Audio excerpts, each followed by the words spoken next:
Alors bonsoir et bienvenue à toutes et à tous pour une nouvelle conférence ensemble.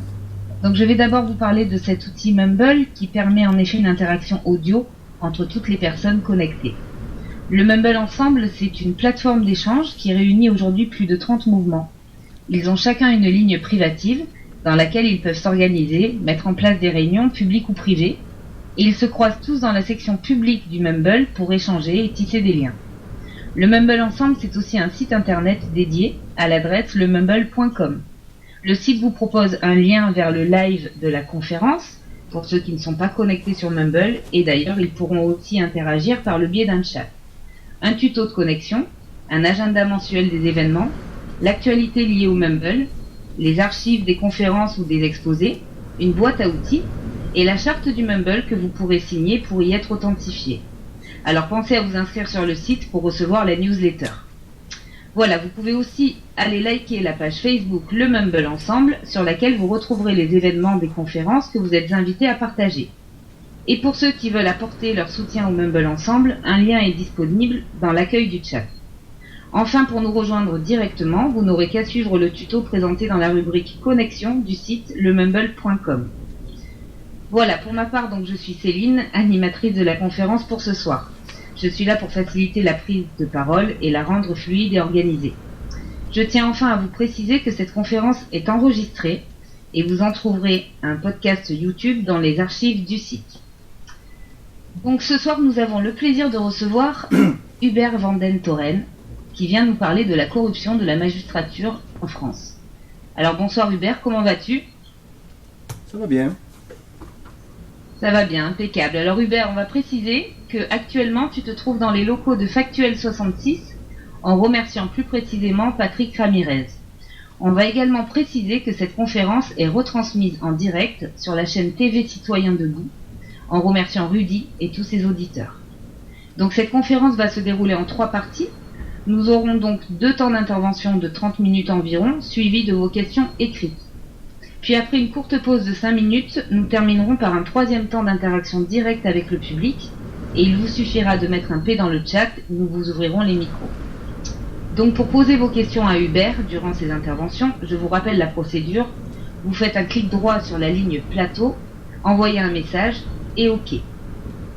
Voilà, donc pour cette première partie de conférence, Hubert, on va rappeler que tu es chef d'entreprise de Béziers, artisan frigoriste, et tu mènes un combat impitoyable depuis 10 ans contre la pieuvre qui, selon toi, gangrène les institutions. Alors la pieuvre regroupe ces puissants et influents francs-maçons qui sont magistrats, juges et procureurs, policiers, gendarmes, élus, chefs d'entreprise, banquiers et autres corporations. Donc si tu veux bien, tu pourrais éventuellement te présenter et dans un premier temps nous présenter ton histoire et nous raconter un petit peu ce qui t'est arrivé.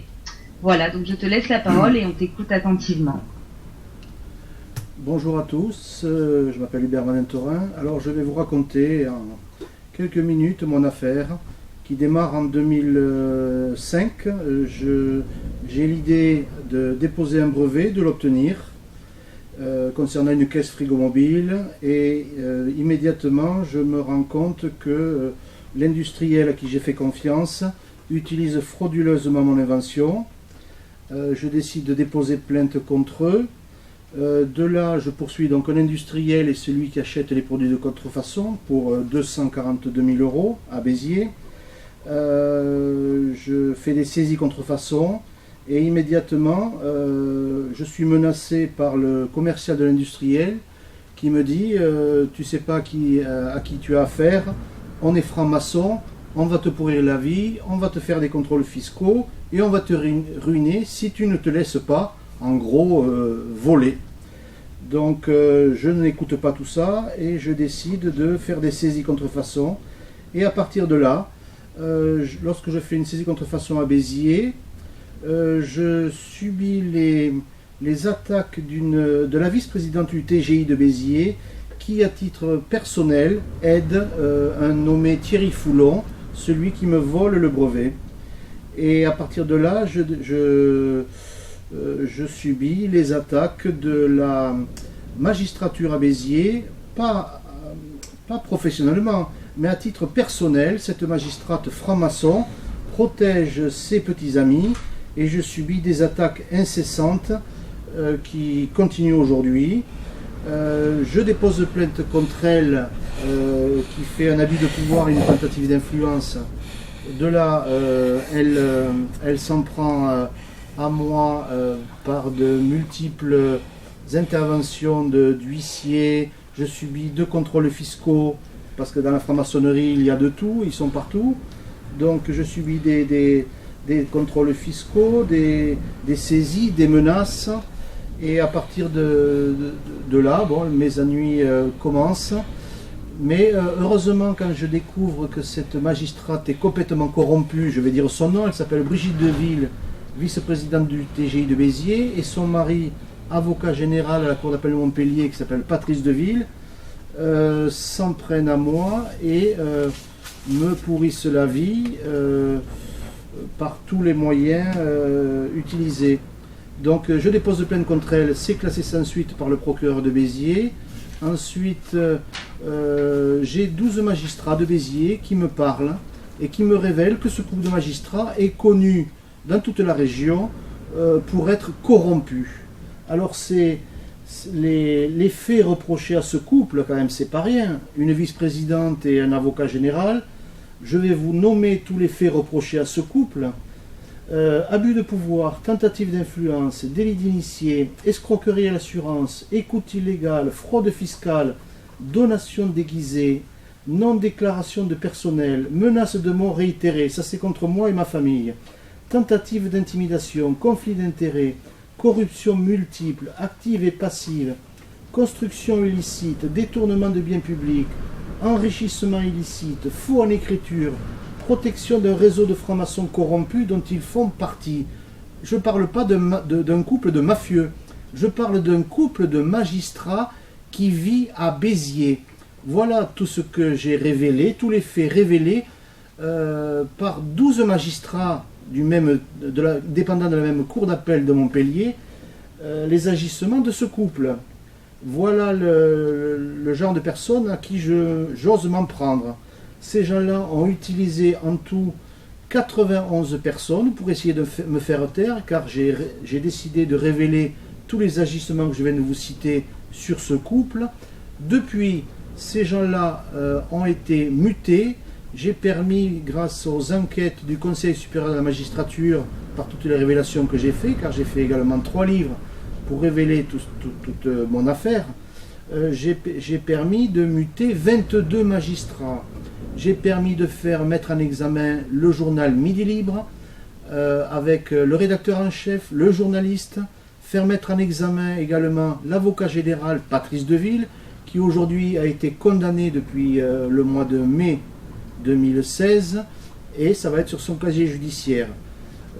Mais il fallait me faire taire par toutes les révélations, parce que ces gens-là sont francs-maçons et font partie d'un réseau de francs-maçons qui a été utilisé pour me faire taire. Ils ont utilisé également le milieu du grand banditisme. J'ai été incendié à 2 reprises, j'ai été menacé, ma fille a été menacée. Voilà ce qu'est le système judiciaire aujourd'hui en France. Le système judiciaire est complètement corrompu. Également dans mon affaire, donc, il y a 91 personnes qui ont été utilisées pour protéger ce couple de magistrats, dont 70% sont des gens du système judiciaire, et sur 70% du système judiciaire, il y a 78% de francs-maçons. Je dis bien 78% de francs-maçons.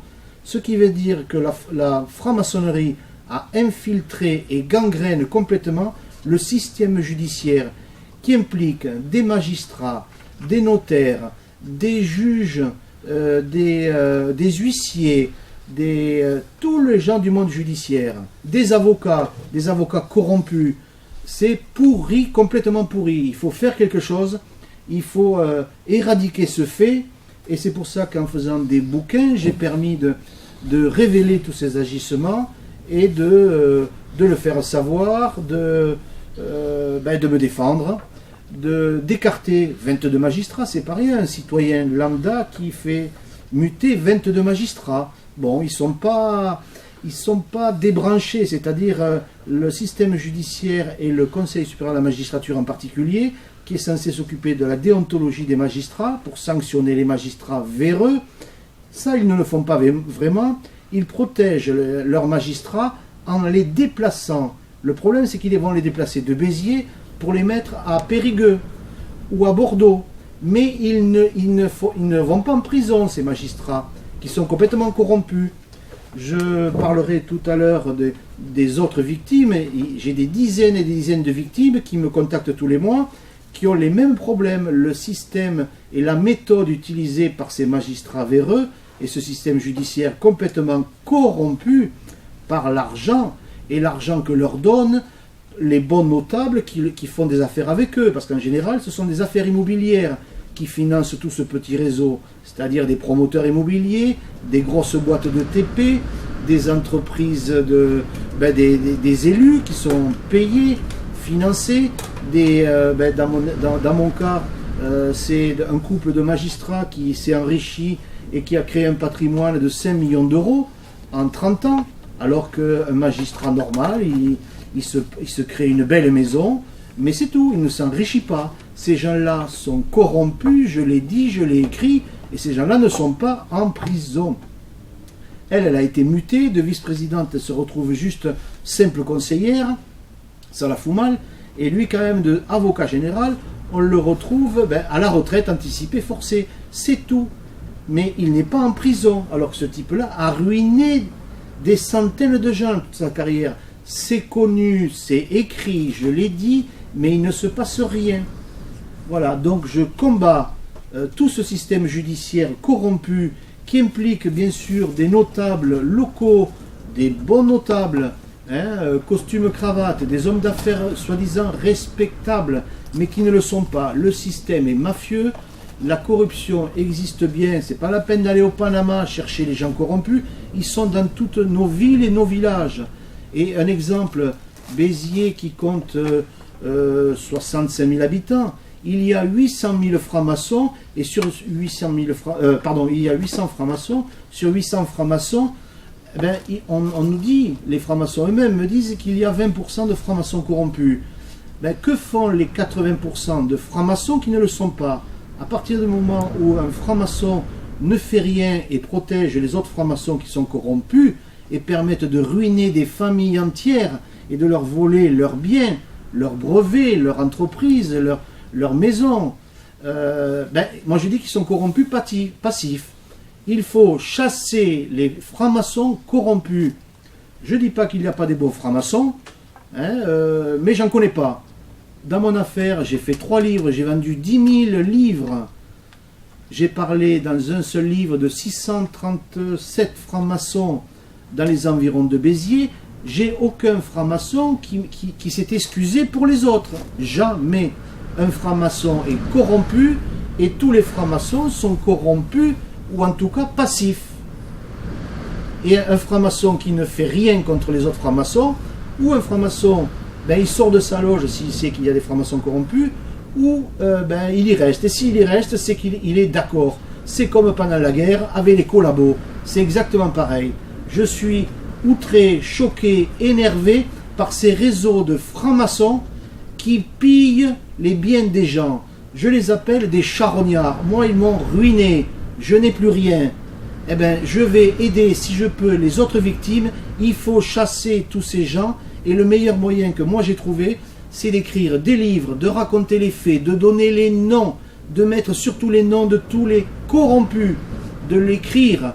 Et également, il faut pouvoir aider les victimes et les aider financièrement, moralement, parce que des gens se suicident à cause de ces réseaux. Ils poussent les gens à bout. Le système judiciaire, une fois qu'ils ont broyé les individus et donc des familles entières, les font passer des fois pour des fous parce que ils dérangent, parce que ils osent parler, ou au pire, ils les emprisonnent, comme moi pendant 16 jours, j'ai été emprisonné parce qu'on a fait croire que je voulais tuer un couple de magistrats. Je veux que ces gens-là aillent en prison et pas qu'ils soient tués. Je veux qu'ils vivent, mais qu'ils aillent en prison, qu'ils soient jugés. Tous les gens dans mon affaire devront être jugés.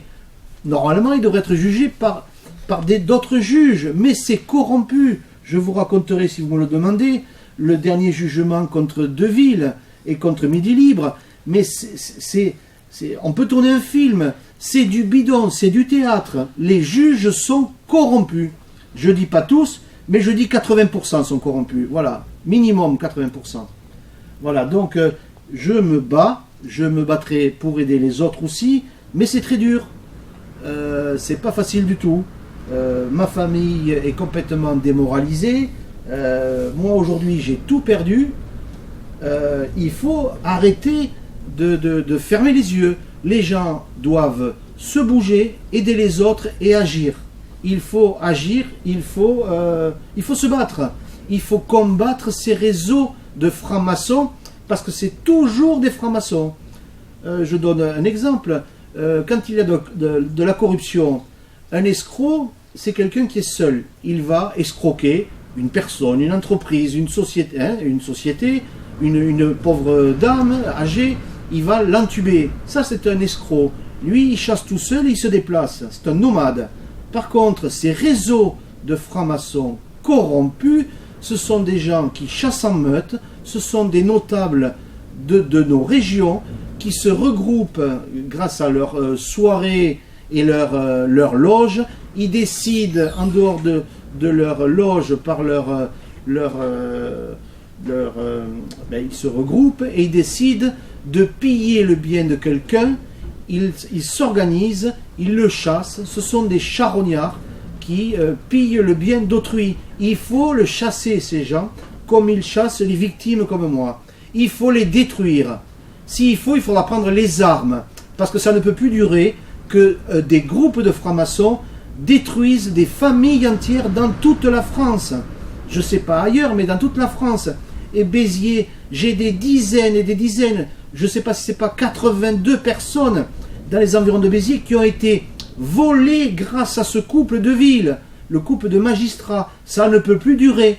Ça ne peut plus durer. Je ne comprends pas, sur une population de 63 000 habitants à Béziers, comment on ne peut pas faire cesser tout cela.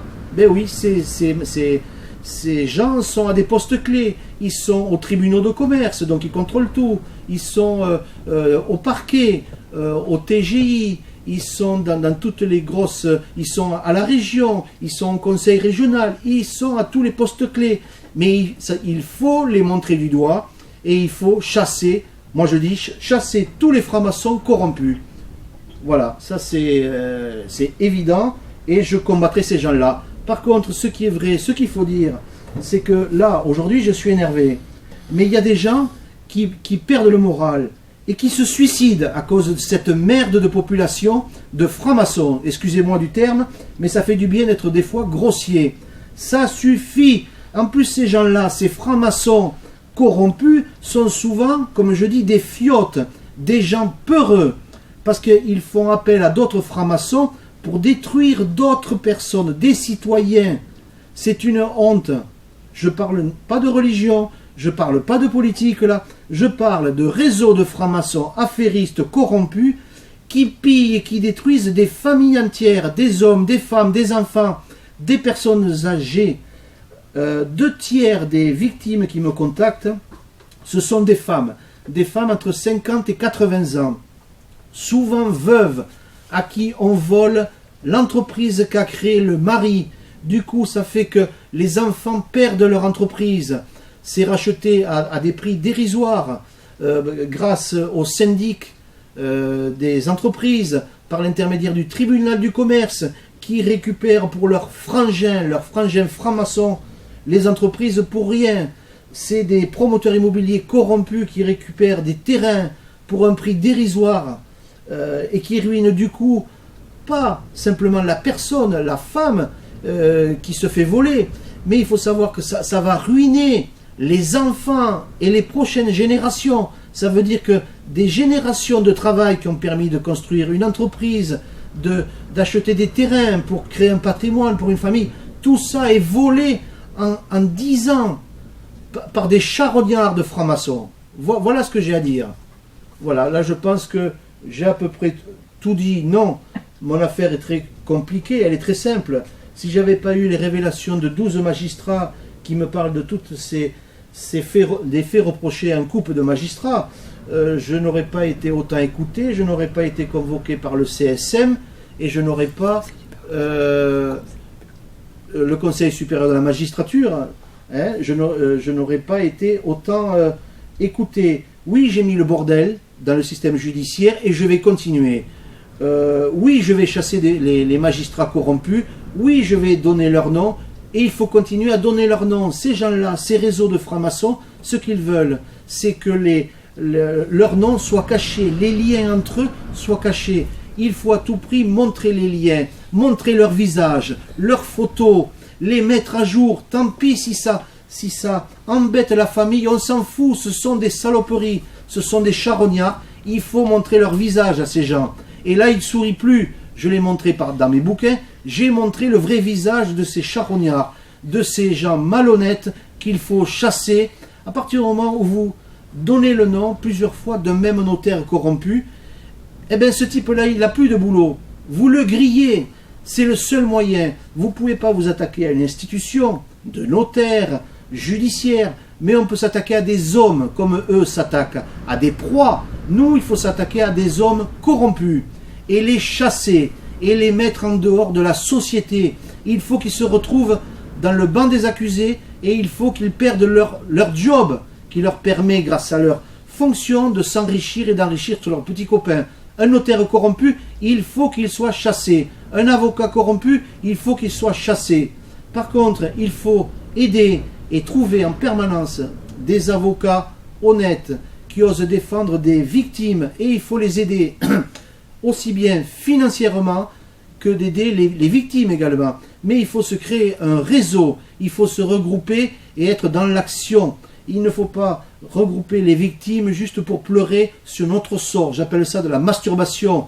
Excusez-moi du terme, mais c'est la réalité. Il faut combattre ces réseaux, peut-être pas avec les armes parce que je suis honnête, mais peut-être qu'un jour il faudra en venir là, parce que ces gens-là, il faut les chasser.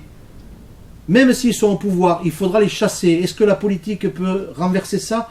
Je ne sais pas, j'y crois pas à la politique. Par contre, il faut chasser les hommes qui sont corrompus et il faut les montrer du doigt par des livres, par des émissions de radio, par des caméras, par des vidéos, par des conférences. Il faut parler des victimes mais aussi des corrompus, les montrer du doigt, les chasser et les faire partir de leur milieu. Il faut qu'ils soient errants, il faut les mettre dans les routes, il faut qu'ils n'aient plus de boulot, ni eux ni leur famille. À partir du moment où leurs familles savent ce qu'ils font, ils s'enrichissent sur le dos de leur famille. Moi, les enfants du couple de ville, j'en ai rien à foutre, ils se sont enrichis grâce à eux, ils sont devenus comme eux. Donc maintenant, ça suffit. Comme on nous chasse à nous, les victimes, on chasse la victime et on chasse les parents. Il faut faire pareil. Quand il y a un corrompu dans sa famille, il faut toucher tout le monde. Il ne faut pas se laisser faire. Il faut combattre maintenant. Voilà ce que j'ai à dire. Je pense que c'est suffisant. Je vais me calmer et je vais boire un petit verre d'eau. Je vous laisse 30 secondes. Hubert, tu es revenu?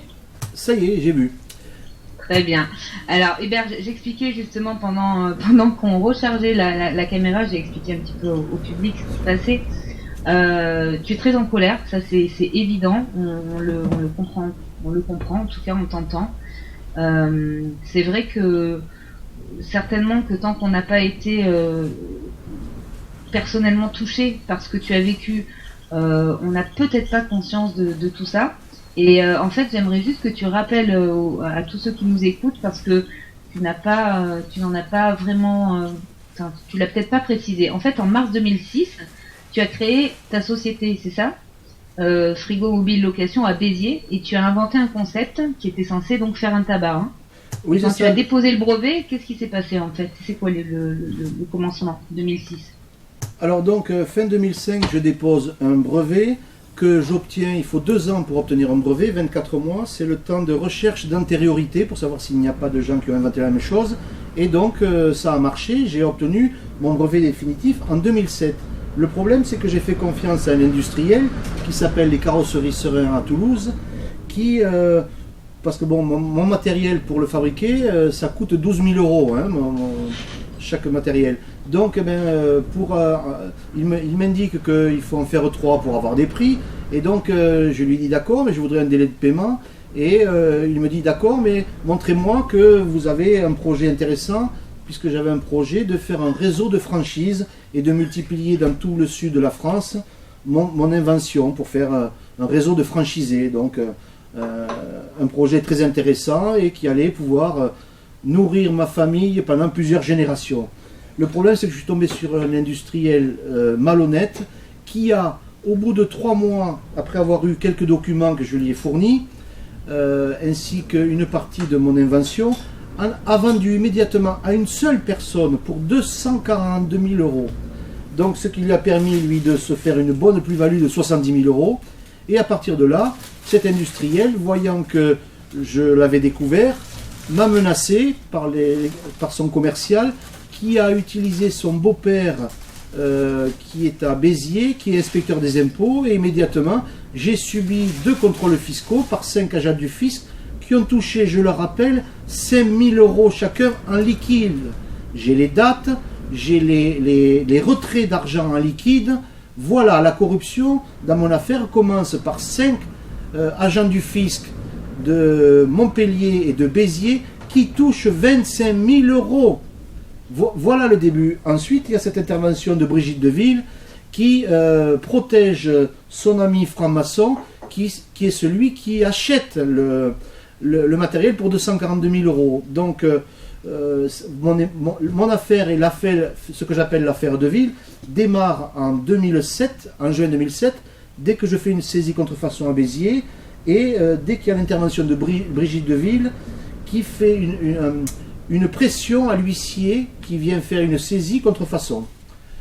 Voilà le démarrage de l'affaire Deville et de la pression du système judiciaire qui est complètement corrompu et qui depuis ce couple a utilisé d'autres magistrats qui s'appellent Maté, que j'ai fait dégager aussi, le procureur général Legras de la cour d'appel que j'ai fait dégager aussi, d'accord? Donc j'ai pas fait dégager des petits greffiers, j'ai fait dégager des procureurs et des procureurs général. J'ai fait muter 22 magistrats. Donc c'est pas rien, mon combat, il a été utile. Mais surtout pour les autres, pour moi, j'en vois pas encore la couleur. Moi j'ai tout perdu, j'ai perdu 2 millions d'euros aujourd'hui.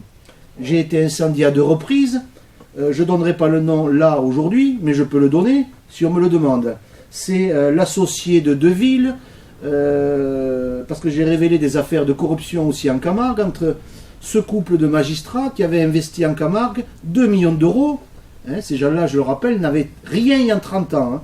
Ils ont investi avec un promoteur immobilier, ami de 30 ans, et j'ai révélé ces affaires-là dans les journaux. J'avais créé un journal qui s'appelait La Fouine du Midi, et également dans mes 3 livres. Donc, comme je dérangeais vraiment, j'ai été incendié à 2 reprises. Par les gens du milieu du grand banditisme qui sont bien connus et qui ont été couverts également par le parquet, entre autres par Maté, l'ancien procureur de Béziers, que j'ai fait dégager, couvert par le procureur général Legras, que j'ai fait dégager aussi, ainsi que l'avocat général Deville, qui lui aussi a été mis en retraite anticipée. Voilà. Donc voilà ce que je peux dire, mais comme je suis un peu énervé, je pense que j'en oublie. Je vais essayer de me calmer. Hein? Ça s'entend, Hubert, effectivement. Voilà, voilà. Ce qui est bon, c'est qu'il faut à tout prix combattre cette corruption, et on y arrive si on combat les hommes. On ne combat pas les institutions. Donc je peux tout faire, et j'y arrive en combattant les hommes, les hommes et les femmes corrompus. J'y suis arrivé. Hein, j'ai fait dégager 22 magistrats. Par contre, l'institution n'y arrive pas. C'est un combat de longue haleine. Il joue sur 2 choses, le système judiciaire, à partir du moment où on s'en prend des magistrats corrompus. Il joue sur le temps, l'épuisement financier, moral des gens. Si vous êtes un individu costaud, on va essayer de vous faire passer pour un paranoïaque, pour un fou furieux, pour un tueur éventuellement. Donc on va vous faire enfermer. Et après, il joue sur une autre chose, c'est le désespoir. L'idéal pour le système judiciaire, c'est que la victime se suicide un jour ou l'autre. Et également, il y a un nouveau fait que je viens d'apprendre depuis quelques jours, c'est que parmi les gens que je poursuis, il y en a un qui vient d'avoir une grave maladie, qui s'appelle un cancer. Et le système judiciaire joue là-dessus. Ils se disent qu'à partir du moment où quelqu'un qui est poursuivi, un magistrat, à partir du moment où malheureusement cette personne meurt, eh bien l'affaire s'étouffe. Et tout s'arrête. Voilà jusqu'où va le système judiciaire. Il joue sur la mort de la victime et la mort éventuellement de la personne corrompue. Voilà la réalité. C'est que le système judiciaire et l'État en général jouent la montre, ferme les yeux, baisse la tête quand elle sait qu'elle a tort et qu'on dit des choses sur des fonctionnaires, des magistrats corrompus. Elle baisse la tête, elle ne répond jamais aux attaques. J'ai fait 3 livres où j'ai parlé de corruption, des faits, des noms, des noms de victimes, des noms de corrompus. Jamais je n'ai été poursuivi pour dénonciation calomnieuse, ni pour diffamation. Et le seul combat que j'ai mené, pour le moment, c'est l'attaque contre Midi Libre et contre Deville. Et là, je viens de gagner. Pas beaucoup, mais j'ai gagné. Par contre, j'ai réussi à faire muter 22 magistrats. Donc, on peut y arriver, mais il faut se grouper. J'ai une technique qui est la mienne, écrire des livres, dénoncer les faits, et je veux aider les autres, parce que j'ai maintenant une méthode pour démonter une partie du système. Et le tout, je veux bien la montrer aux gens, mais il faut des gens de bonne volonté. Et le problème et le nerf de la guerre, il faut des moyens. Donc il faut que des gens puissent aider l'association pour aider des victimes qui ont les mêmes problèmes que moi. C'est pas le même problème. Moi, mon problème était simple, c'est je tombe sur une magistrate corrompue à la base, un industriel qui veut me piquer un brevet, et ensuite ils utilisent 91 personnes, 91 individus pour me faire taire en utilisant tous les moyens. Voilà, mon système est simple. C'est pas une affaire, elle est compliquée si on veut, mais c'est assez simple. Par contre, les victimes, c'est toujours les mêmes problèmes, c'est les vols de biens, les destructions de biens, c'est... Voilà. Donc le mécanisme est le même, les attaques contre les victimes sont les mêmes, mais par contre, on peut, avec un système, disons comme le mien, on peut combattre les individus qui sont corrompus, et on peut les faire tomber. Ils n'iront peut-être pas en prison, pas tous, mais on peut les chasser de leurs fonctions. C'est ça le principal. C'est faire reculer la corruption. On ne l'éradiquera pas. On ne les tuera pas, ces gens.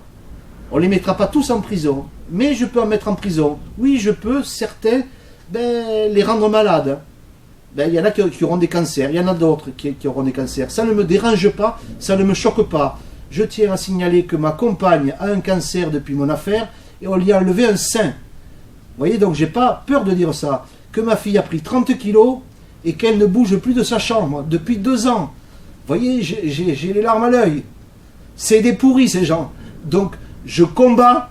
S'il faut en venir aux armes, j'en viendrai aux armes. Il faut se soulever. Aujourd'hui, il faut combattre dans la légalité, mais s'il faut, il faudra les chasser par tous les moyens, ces gens-là. On ne peut pas continuer comme ça. Les citoyens sont pris en otage par ces gens qui volent des familles entières. Ça suffit, je dis ça suffit. Alors, c'est bien de m'écouter, c'est bien d'écouter les victimes, mais il faut être citoyen et il faut aider. Si vous n'osez pas combattre, les gens qui écoutent, il faut nous donner les moyens de combattre. Il faut nous laisser faire, mais il faut combattre. Il faut trouver des avocats sérieux, solides, mais il faut les aider financièrement. Sans argent, on ne fait rien. Le combat contre la corruption nécessite de l'argent, beaucoup d'argent. Donc il faut se regrouper, se fédérer entre associations, ne pas avoir des guéguerres de petits chefs, on s'en fout.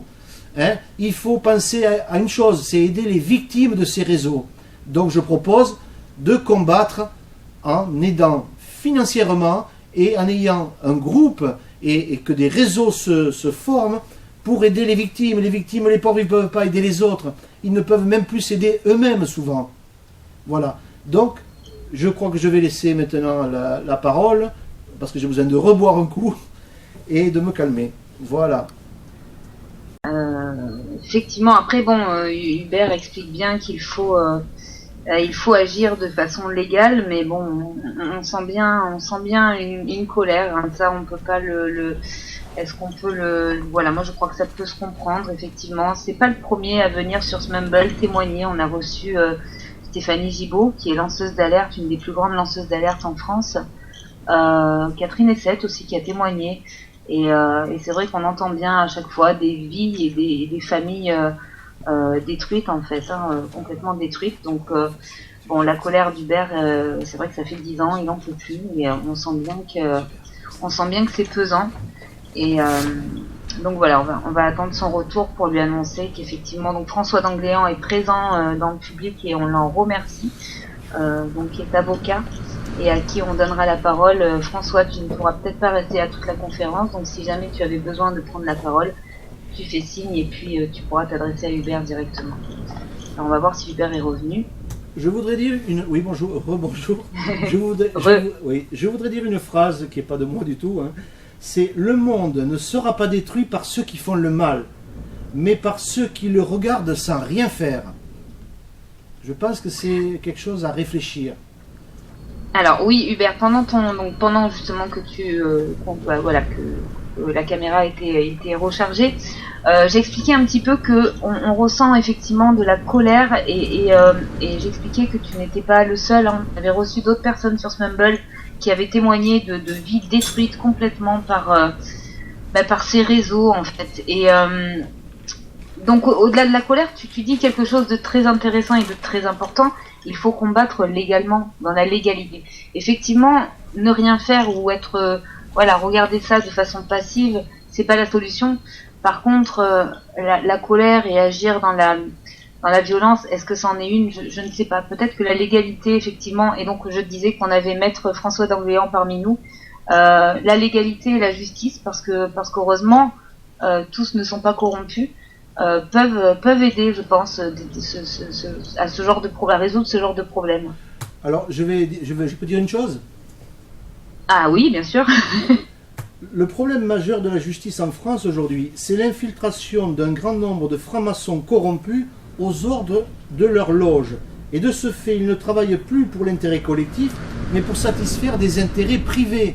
Donc à partir de ce moment-là, la justice n'existe plus, puisque disons que les magistrats ou les avocats qui sont honnêtes, ils sont bloqués. Vous verrez avec François d'Angléan, les misères qu'on lui fait, c'est tout le système judiciaire, ou en tout cas tous les réseaux francs-maçons qui lui pourrissent la vie pour le faire taire. C'est une pyramide, et on broie, même pas, il n'y a pas que des victimes. Un avocat devient une victime à partir du moment où on lui pourrit la vie. Moi, mon avocat, depuis le début de l'année, on lui fait subir un contrôle d'URSSAF.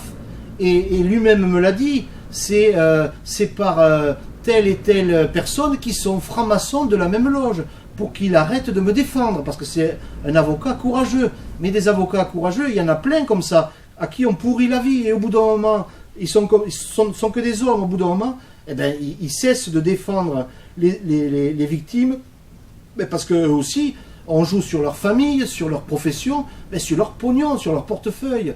Et donc, au bout d'un moment, tout le monde cède. Donc, ces gens-là broient les individus. Oui, ben, il faut le jouer légalement, j'ai toujours fait ça tout légalement, mais le problème, c'est que la justice est vérolée, gangrénée par ces réseaux. Donc, qu'est-ce qu'on peut faire? Je ne vois pas, à part chasser les individus comme je le fais en les nommant, en les décrivant, voilà. Mais le système est complètement pourri, je ne sais pas comment on peut faire légalement, je ne vois pas la solution. Moi, je ne crois plus en la justice. Pour moi, la justice est complètement corrompue. Tous les hommes ne le sont pas, mais à partir du moment où, dans mon affaire, 78% du monde judiciaire est franc-maçon, comment vous voulez que les 22% puissent avoir un pouvoir? Ce n'est pas possible. Ce n'est pas possible. Donc la justice est corrompue. Hubert, il y a 10 ans donc, tu n'avais, parce qu'on en a discuté un petit peu avant la conférence, il y a 10 ans, tu n'as rien contre la franc-maçonnerie en fait. Hein. Tu as découvert tout ça à travers ton histoire. Alors moi j'avais étudié la franc-maçonnerie quand j'avais 16 ans, j'avais acheté des bouquins parce que je passais à Saint-Pons de temps en temps et il y avait une loge, la loge franc-maçonnerie il y avait marqué. Donc ça m'avait intéressé par curiosité. Mais depuis ça ne m'avait pas intéressé du tout et je n'avais aucun problème, j'ai aucun a priori. Mais c'est au bout de 10 ans, au début de mon affaire, il y a 11 ans, on m'a dit carrément, on m'a dit tu sais pas à qui tu t'en prends à la franc-maçonnerie, tu vas te faire broyer. Voilà ce qu'on m'a dit. Et depuis j'ai vu que non seulement ce qu'ils avaient dit, ils l'ont fait, mais le problème c'est qu'ils sont tombés sur un os qui se défend. Mais je ne connaissais pas, j'avais aucun a priori, j'ai aucun problème avec la franc-maçonnerie. Je connais des gens qui sont francs-maçons, mais je ne comprends pas ces gens qui sont dans la franc-maçonnerie. Ce sont des... je ne sais pas, moi, je les appelle des charognards. Voilà, donc je ne vois pas un autre terme, parce que tous les francs-maçons sont corrompus, actifs et passifs. Les actifs, c'est ceux qui font ça pour l'argent. Il y a ceux après qui font ça par ordre, fraternellement. Il y a des magistrats qui obéissent aux ordres de leur loge. Mais ensuite, il y a des francs-maçons qui restent dans les loges alors qu'ils savent très bien comment ça marche. Donc ceux-là, ce sont des lâches, mais qui ne font rien. Donc ils sont corrompus, passifs. Voilà ce que je connais de la franc-maçonnerie. Moi, tout ce qui est symbole franc-maçon, cinéma, je m'en fous, ça ne m'intéresse pas du tout. Je crache pas sur la franc-maçonnerie, je crache sur les hommes francs-maçons corrompus et ceux qui ne le sont pas, mais qui ne font rien. Voilà, donc j'ai un problème, oui, avec 100% de la franc-maçonnerie en général. Je ne comprends pas des francs-maçons qui ne sont pas corrompus et qui ne font rien. Ou ils doivent quitter leur loge, sachant que le système est pourri. S'ils y restent, c'est qu'ils ont des intérêts. C'est tout. Moi, si je suis... Alors, voilà. Hubert, on a une question en fait directe dans le chat. On a Marco du 78 qui te demande de quelle loge tu parles exactement. Est-ce que tu veux la citer ou pas? Tu n'es pas obligé de répondre. Hein. Alors, les trois loges principales concernent les gens corrompus. Je parle de mon affaire, moi. Hein. C'est Grand Orient, c'est la GLNF et la GLF. Grande Loge Nationale de France, Grande Loge Nationale de France et Grand Orient. Je donne un exemple. C'est que j'ai écrit aux trois grands maîtres de France de ces trois loges. Je n'ai eu qu'une réponse, c'est celle du Grand Orient, où je parlais de la corruption et de mon affaire, qui me renvoie en touche en me disant « Oui, monsieur, nous ne pouvons pas interférer dans votre affaire. » Voilà la seule réponse du Grand Orient. Les autres n'ont rien dit. Voilà. Donc pour moi, c'est un système pyramidal. On est au courant au-dessus. On ne fait rien, puisqu'en réalité, tout le système et la méthode est la même. Donc ça veut dire que c'est un apprentissage et on monte les échelons dans la franc-maçonnerie, mais moi je dis, tous sont corrompus. Celui qui n'est pas corrompu, il n'est pas franc-maçon, c'est tout. Ou alors il en sort, c'est tout. D'accord. Donc justement, Hubert, avant de partir sur la seconde partie qui serait de voir un petit peu de quelle façon on peut aider tout ça. Hein. Nous, le peuple, on va dire, qui n'est pas forcément directement concerné par des histoires comme la tienne. On a reçu pas mal de questions depuis, donc on a une question de Cédric du 11 qui te demande, d'après vous, le problème est-il plus lié à l'homme corruptible ou à l'argent qui le permet? Alors l'homme, bien sûr, il est corrompu et l'argent incite à être encore plus corrompu parce que les gens ont besoin d'argent, encore plus, toujours plus. Alors rentrer dans la franc-maçonnerie pour faire de l'argent, je ne vois pas l'intérêt. On peut gagner sa vie en travaillant honnêtement sans rentrer dans la franc-maçonnerie. On rentre dans la franc-maçonnerie pour faire partie d'un réseau. Moi je dis que ceux qui rentrent dans la franc-maçonnerie sont des gens pleutres, lâches et qui sont des faibles. Et ils ont besoin de faire partie d'un groupe pour entrer là-dedans et en plus pour s'enrichir parce qu'ils vont faire partie d'un réseau. Voilà. Mais l'homme et comment on peut dire, voilà, oui, l'homme, je suis très déçu par les hommes que je croyais beaucoup plus solides, beaucoup plus résistants et beaucoup plus honnêtes. Je ne fais pas de religion, je suis catholique non pratiquant, je croyais l'être humain beaucoup plus honnête, je croyais le français beaucoup plus grande gueule. Je vois que la société fait que aujourd'hui il faut de l'argent, toujours plus d'argent, et les gens sont prêts à tout et n'importe quoi pour s'enrichir. Voilà, bien sûr que c'est une histoire d'homme.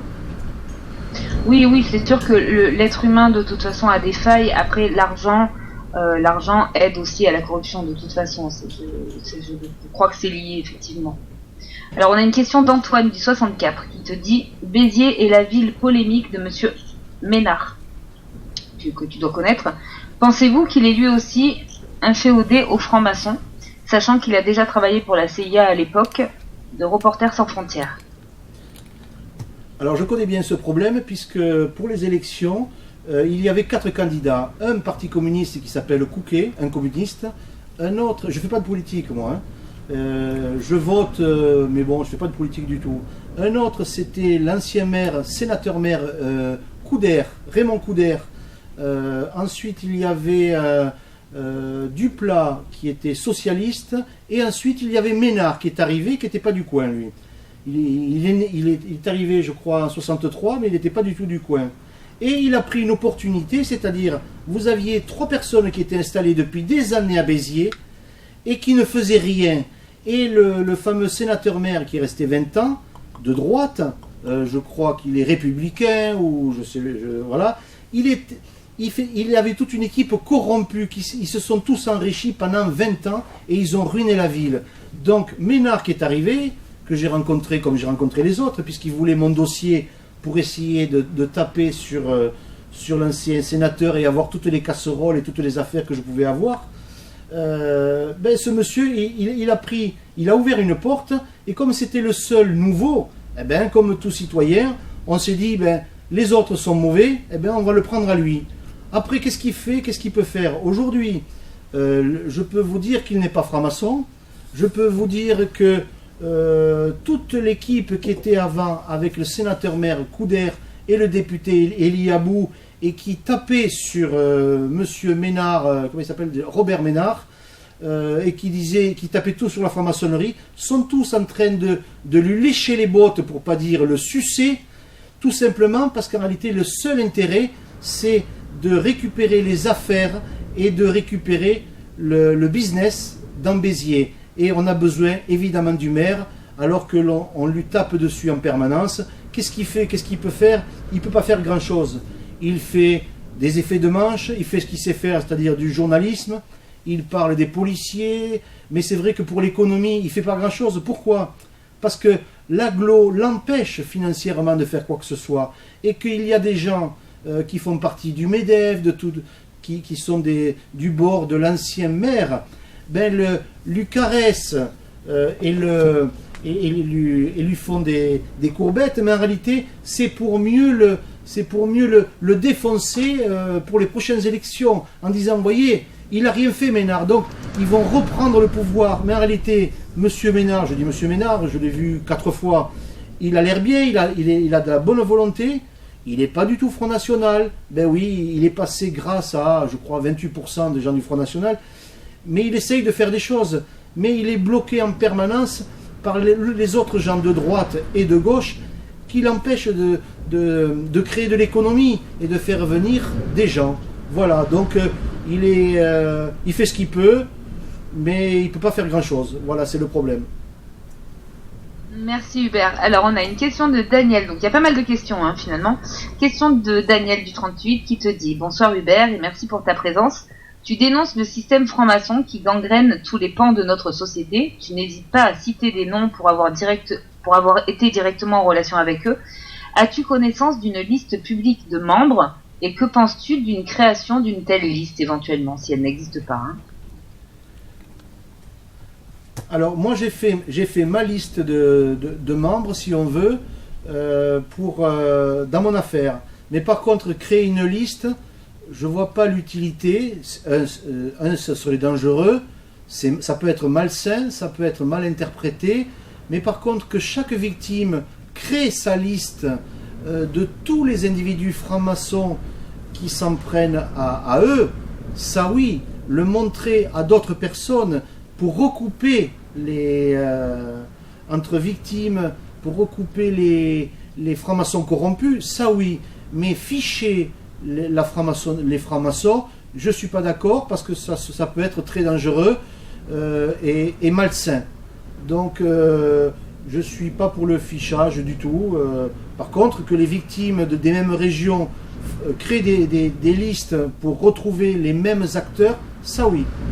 Mais par région. Les recoupements et les liens, ça oui.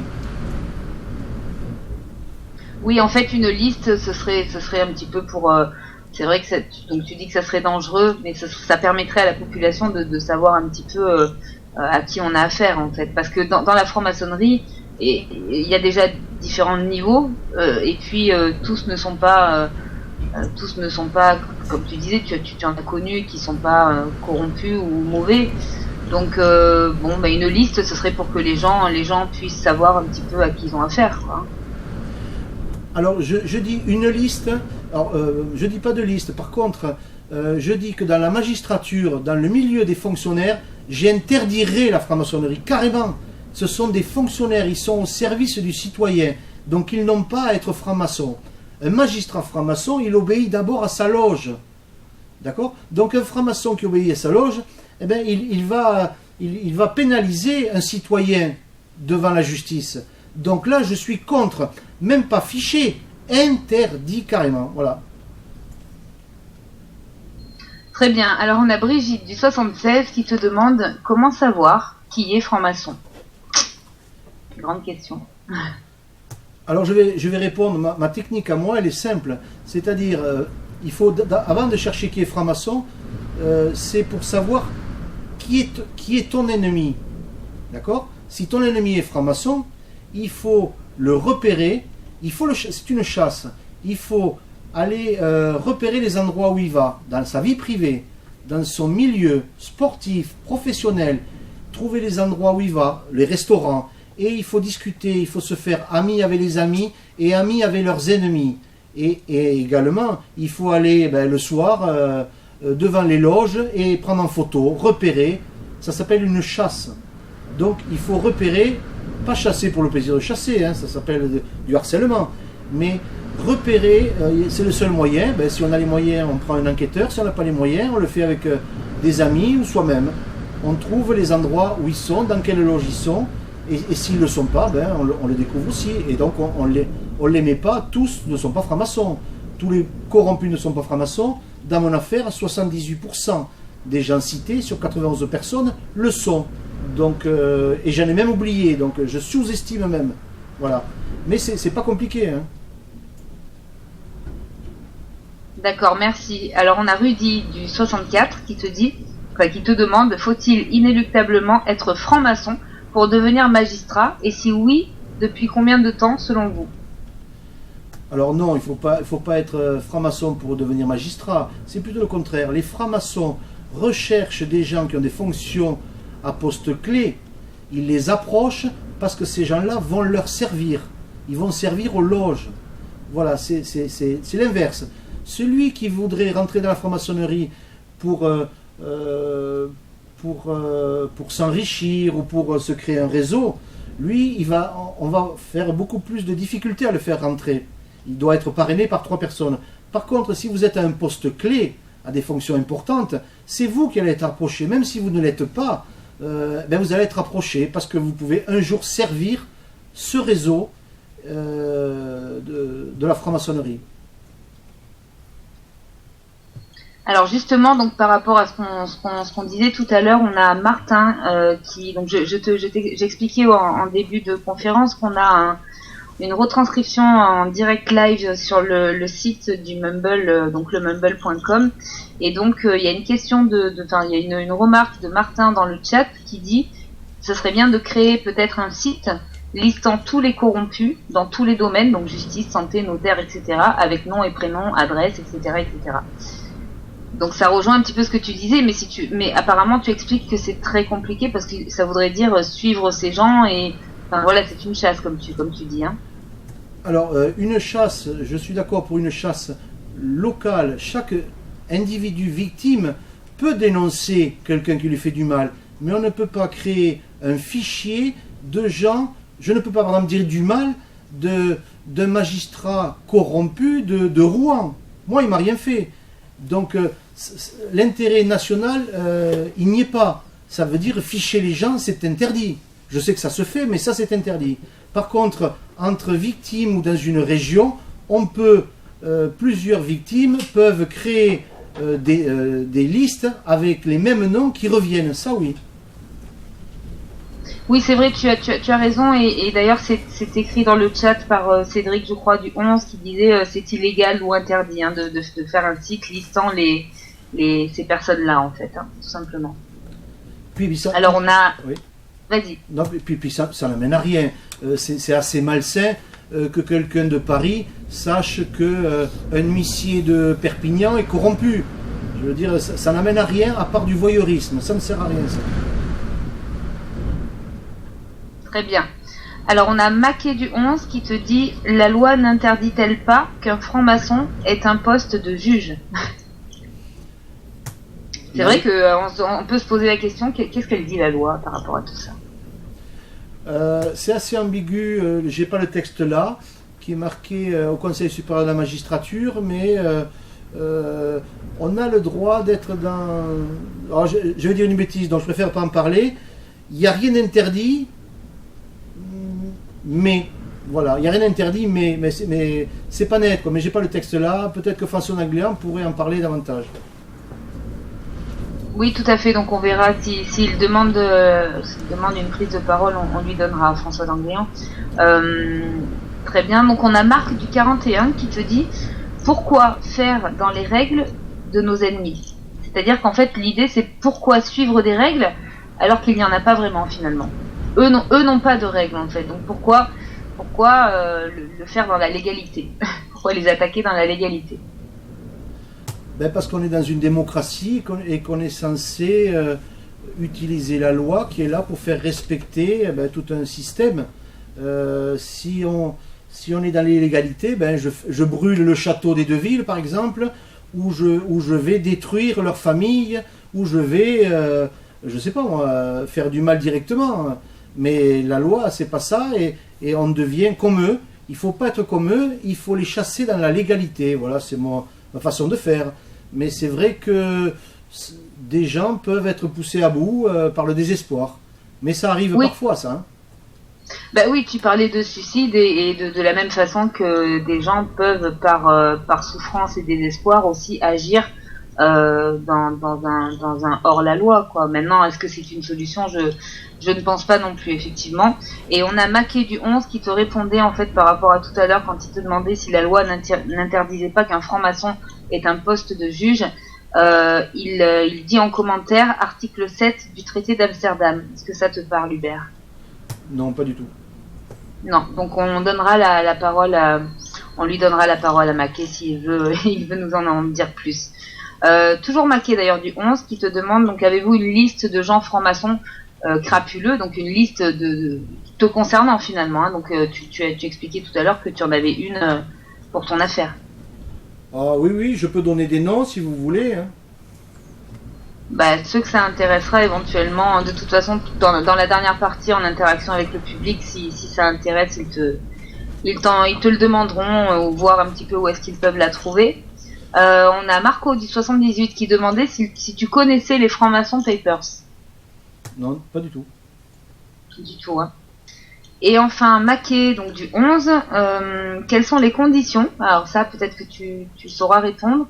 Quelles sont les conditions pour entrer dans la franc-maçonnerie, en fait? Les conditions, je ne connais pas parce que moi je ne suis pas dans la franc-maçonnerie du tout. Je sais qu'il faut être parrainé par 3 personnes. Voilà, normalement il faudrait être honnête, il faut être... je sais pas, je connais pas trop le pourquoi on y rentre, mais non, c'est pas des sujets qui m'intéressent aujourd'hui puisque je les combats, donc j'ai pas du tout envie d'y rentrer. Oui, tout à fait. Puis après les conditions, je crois que ça dépend même des loges où il y a des loges, où il y a une religion et d'autres pas, des loges mixtes ou pas. Après, ce sont eux souvent qui recrutent, je crois, de ce que je sais, mais je ne m'y intéresse pas plus que toi. Je sais qu'on est parrainé. Oui, voilà, c'est ça. Et donc, on a une dernière question de Rudy du 64 qui te dit savez-vous quel est le pourcentage estimé de francs-maçons dans la magistrature? Alors, moi, dans mon cas, c'est 78%. Oui, c'est ça, tu en parlais tout à l'heure, 78%, d'accord. Alors qu'il faut savoir que la franc-maçonnerie, normalement, c'est 1 à 2% de la population. Alors ça, le 1 à 2% de la population, c'est-à-dire tu le prends où ce 1 à 2% quand tu dis normalement? Oh ben c'est normalement là, c'est le pourcentage de la population. Les francs-maçons, combien il y en a, moi je dis qu'il y en a dans les 150 000, 200 000. Hein, vous regardez sur internet, vous le trouvez, vous cherchez Grand Orient, vous le trouvez. Donc normalement la population c'est 1 à 2% suivant les villes, voilà. Donc quand ça dépasse 3%, c'est anormal. Ça dépend des corporations, j'imagine, mais 78% dans la magistrature, ça veut dire que c'est... Alors peut-être que c'est une corporation où on en retrouve énormément, en particulier, quoi, je sais pas. Ben, dans tous les postes clés, on les retrouve. À Béziers, je les trouve partout, c'est-à-dire dans le monde des avocats, dans le monde des tribunaux, dans le monde des notaires, des huissiers, tous les gens qui ont des postes clés, le tribunal de commerce, les chambres de commerce, la région, l'agglo, vous voyez, dans tous les postes clés, vous trouvez la franc-maçonnerie. Elle est partout, c'est elle qui s'infiltre et qui cherche les gens pour les mettre en place à des postes clés. Voilà, c'est pour tenir la ville. Hein. Très bien Hubert, bah, écoute, merci beaucoup, merci à tout le public avec toutes ces questions et cette interaction, c'est ce qu'il y a de plus intéressant en fait et de plus important pour ces conférences parce que tu peux répondre aux gens directement. Et puis on va terminer sur une seconde partie Hubert où en fait au vu de ton histoire, tu sais par contre que tu n'es pas le seul. Et donc, tu as peut-être des solutions à proposer à toutes ces personnes un peu comme toi qui sont victimes d'un système corrompu. Parce que, comme tu disais, c'est très bien de faire des conférences, c'est très bien de témoigner. Ce que tu fais ce soir, d'autres le font. Et c'est déjà très bien parce qu'il faut avoir du courage et encore de la force parce que certains sont tellement affaiblis que bon, bah, y a plus la force de témoigner. Mais au-delà de ça, est-ce que tu aurais une idée pour faire plus, pour faire mieux? Je ne sais pas. Donc on t'écoute si tu as des idées. Le seul moyen pour aider les victimes, je dois en avoir quoi, peut-être 150 à peu près, hein, qui me contactent régulièrement. Le problème c'est que les gens, ils me contactent pour trouver des solutions. Mais les solutions, il faut de l'argent, il faut des moyens. Donc, tous les gens qui veulent aider, soutenir les victimes, il faut les aider financièrement. Parce qu'une victime, elle a besoin aujourd'hui d'aide morale. Elle a besoin d'être aidée par un bon avocat, il faut le trouver. Il faut aider financièrement à payer l'avocat. Et il faut aider les victimes qui, certains, n'ont plus rien. Non plus les moyens de payer les DF, non plus les moyens de payer leur assurance, non plus de logement. Là, j'ai une lettre d'une personne qui n'a plus de logement parce que son mari franc-maçon l'a mis dehors. Voilà la fraternité de certains francs-maçons. Et j'ai au moins une quinzaine d'exemples de femmes de francs-maçons qui ont divorcé et à qui le mari a tout pris. Pas parce qu'il est franc-maçon, mais parce qu'il est déjà corrompu. Voilà, et parce qu'ils n'ont aucune morale, ces gens. Il faut aider financièrement.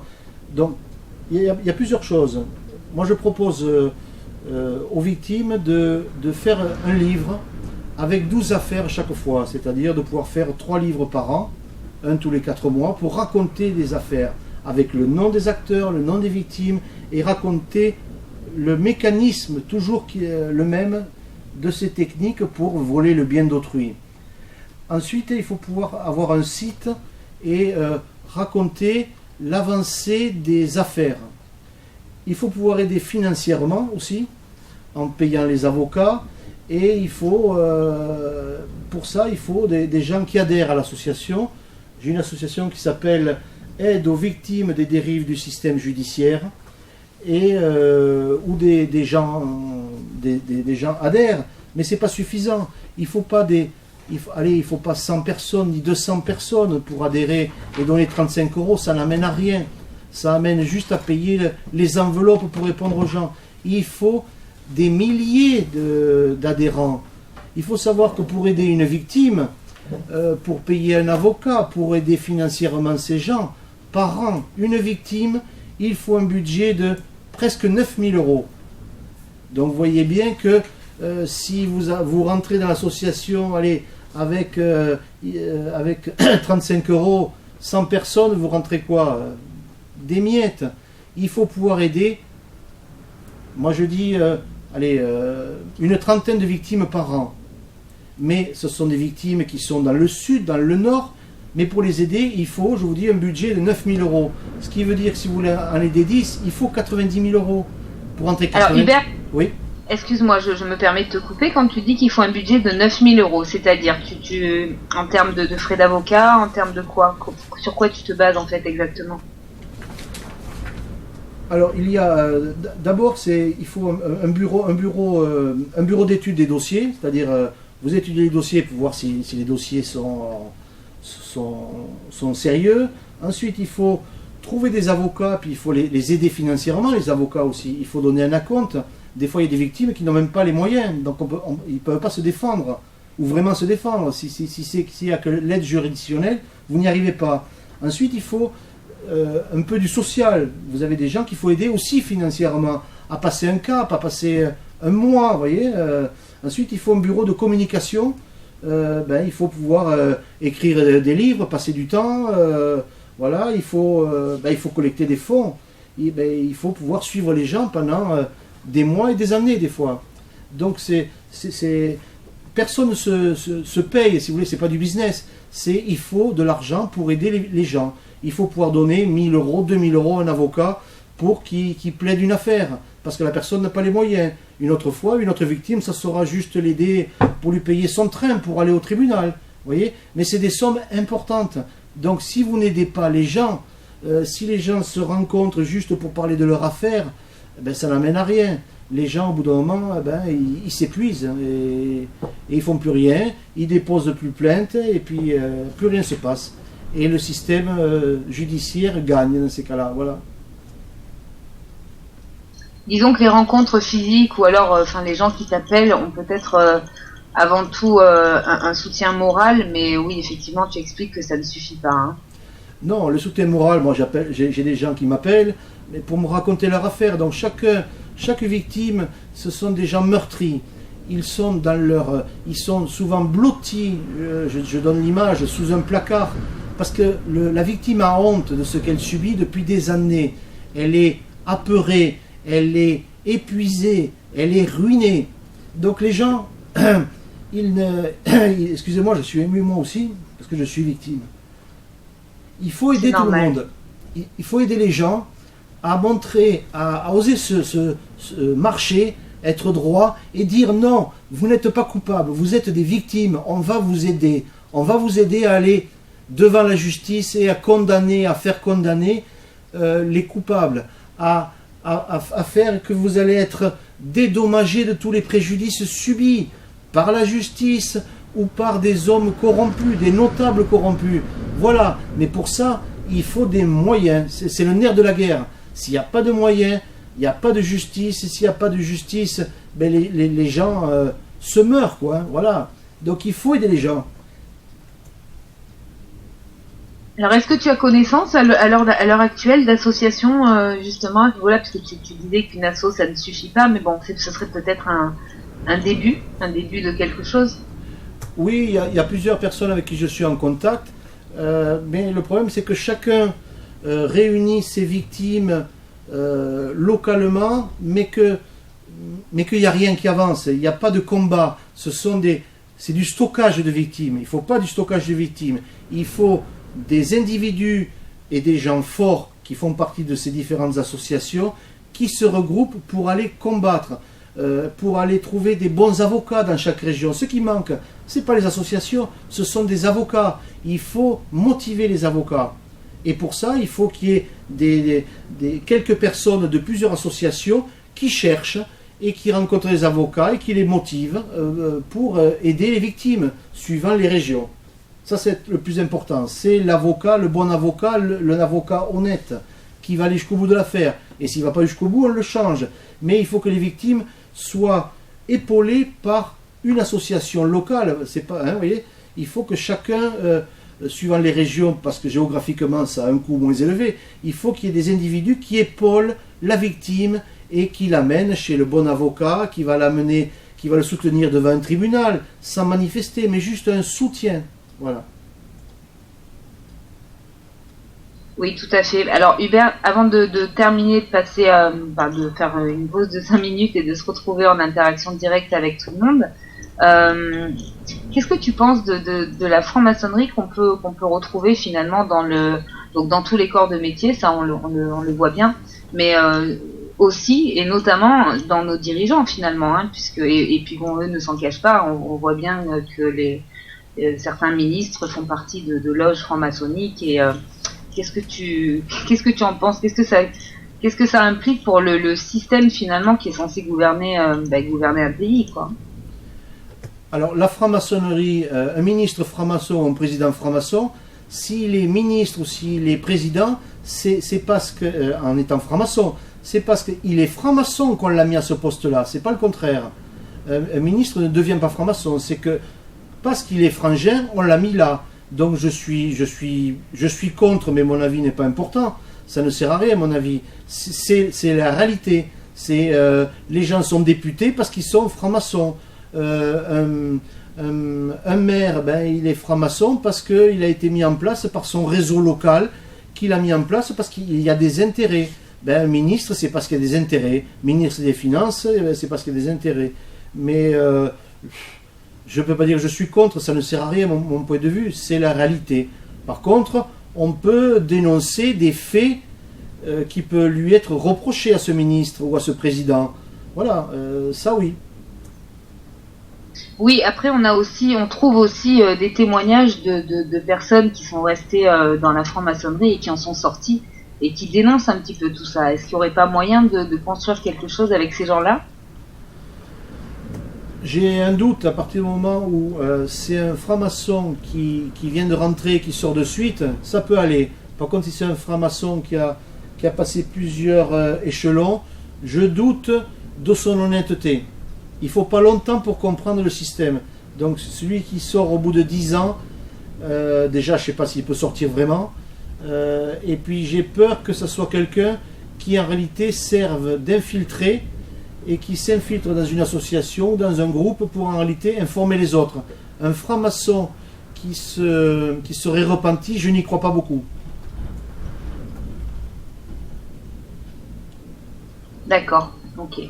Eh bien écoute Hubert, on te remercie pour ce témoignage qui est touchant et donc il y a pas mal de remarques disant solidarité. Effectivement, je pense que les gens te comprennent et compatissent effectivement. Maintenant, il faudrait qu'on puisse faire plus. Je te propose de faire une pause de 5 minutes et puis de repartir sur une dernière partie de conférence où tu seras directement en interaction avec le public présent ce soir. Voilà, donc je propose à tout le monde de faire une petite pause, courte pause, 5 minutes. Dans 5 minutes, on se retrouve au même endroit et voilà, merci encore à tous d'être là.